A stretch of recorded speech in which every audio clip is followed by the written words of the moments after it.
UP में जो कोई भी नियमों की अनदेखी करेगा, अनुशासन में नहीं रहेगा, उसे अंजाम भुगतना ही होगा।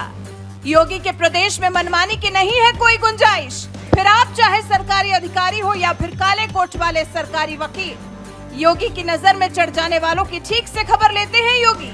चुनाव के बाद से वैसे भी पारा हाई है, ताबड़तोड़ कार्रवाई जारी है। काले कोट की आड़ में हो रही दबंगई पर ही योगी की नजर चली गई। योगी ने नब्ज पकड़ ली। अब पीड़ितों को पीड़ा देने वाले वकीलों को सबक सिखाएंगे योगी। 112 वकीलों का पंजीकरण निरस्त करने का आदेश। लखनऊ पुलिस ने बार काउंसिल से की शिकायत, कई गलत गतिविधियों में पाए गए संलिप्त। उत्तर प्रदेश के मुखिया योगी आदित्यनाथ, इन्हें देखकर लोग यूं ही नहीं कहने लगते कि ऐसा ही शासक किसी एक राज्य की आबो हवा बदल सकता है, उसे स्वच्छ कर सकता है, बल्कि ऐसी छवि बनाने के लिए योगी ने काम किया है।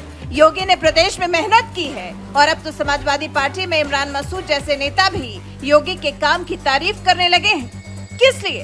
क्योंकि काम धरातल पर दिखाई दे रहा है, कार्रवाइयां धरातल पर दिखाई दे रही हैं। अपराधियों में खौफ का माहौल है, माफिया जैसे अपने घरों में दुबके बैठे हैं। उपद्रवियों की तो सांसें फूल ही रही हैं। वहीं सरकारी अधिकारियों की भी खबर लेने की कवायद शुरू हो गई है। नेताओं और कार्यकर्ताओं से मनमाने ढंग से पेश आ रहे, दुर्व्यवहार कर रहे अधिकारियों की नब्ज योगी ने पकड़ ली है और अब तो काले कोट वालों के खिलाफ भी योगी ने बड़ी कार्रवाई की तैयारी कर ली है। सभी काले कोट वाले नहीं, बल्कि वो काले कोट वाले जो इस काले कोट के पीछे रहकर आपराधिक कामों में संलिप्त रहते हैं, पीड़ितों को न्याय दिलाने के बजाय उनका शोषण करते हैं। ऐसे काले कोट वालों के खिलाफ योगी ने कार्रवाई का पहला कदम आगे बढ़ा दिया है। लखनऊ पुलिस ने 112 वकीलों का पंजीकरण रद्द करने के लिए यूपी बार काउंसिल से कहा है। ये ऐसे वकील हैं जिन पर आपराधिक मुकदमे दर्ज हैं, जैसे जमीन पर कब्जा, मारपीट, धमकाना और न जाने क्या क्या। चलिए जानते हैं कि 112 वकील जिनका पंजीकरण रद्द करने के लिए कहा गया है, उन पर क्या क्या आरोप हैं। 112 वकीलों के खिलाफ मिले 149 शिकायतें। 92 लोगों के खिलाफ अवैध कब्जा की शिकायत। 57 वकीलों के खिलाफ धमकी देने का आरोप। करीब 55 वकीलों के खिलाफ मारपीट का आरोप।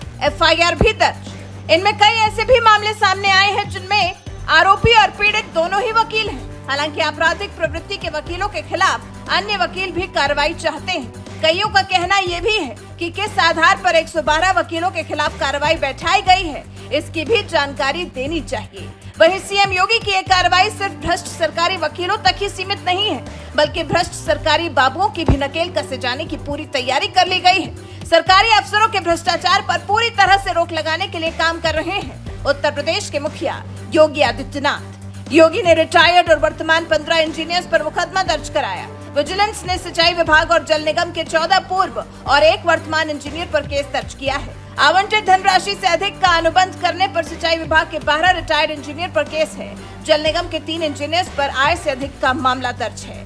यूपी में सीएम योगी की अपराध और भ्रष्टाचार के खिलाफ जीरो टॉलरेंस की नीति है। वो इस मामले में किसी तरह की कोई भी लापरवाही बर्दाश्त नहीं करते।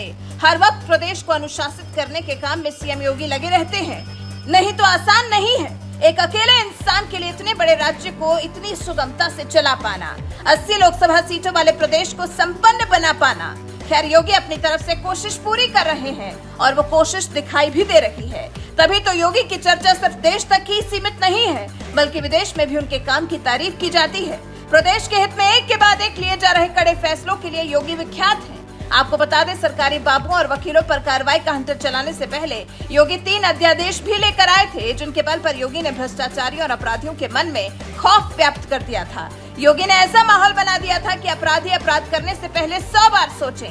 हालांकि लोकसभा चुनाव के नतीजों को आगे आने वाले चुनावों में कैसे पलटा जाए, उपचुनाव और फिर आगे आने वाले विधानसभा चुनाव में किस तरह से हारी हुई बाजी को जीत में बदला जाए, इसके लिए भी योगी दिन रात जुटे हुए हैं। वैसे प्रदेश में भ्रष्टाचार पर योगी के इस करारे एक्शन पर क्या है आपके विचार? कमेंट कर हमें जरूर बताइएगा। साथ ही हमारे चैनल को सब्सक्राइब कर बेल आइकन दबाना बिल्कुल मत भूलिएगा।